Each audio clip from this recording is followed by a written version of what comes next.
তো আমি দিলাম। এখন ভাই 10 টাকা এই টাকাটা নেন পরে দিবা না জান।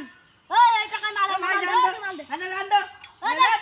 জান তো হাত আরে কোন টাকা আসবো মাল নিয়ে? আছে হ্যাঁ তো নিয়ে আইছি।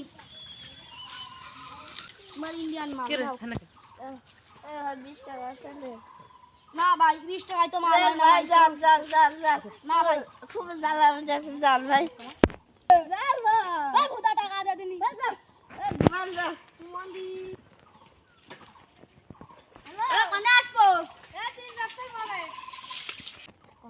এ দিল্লি মাল দে। ও তোমারা দিল্লি মাল দেওয়ার বেলায় থাকে, টাকা দেওয়ার বেলায় থাকে না। টাকা দাও। টাকা নেই তো মাল দে। হ্যাঁ দে দেন। দেন আনতে দেন। না তুমি মাল নাও আর টাকা দাও। মাল নাও আর টাকা দাও। ও টাকা দাও। ও সিন হবে না তুমি টাকা দাও। দে দেন দিদি। না তুমি টাকা দাও। এখন টাকা বাটা নাই দিনা যাইতে আসছে না যান ভাই এখন যান। ও ভুদা তোমাকে বালের চাকরি করতে আইছে আমি বললাম আমি আরে মার পারবো না দাও। ভুদা চাকরি করে। জান জান জান জান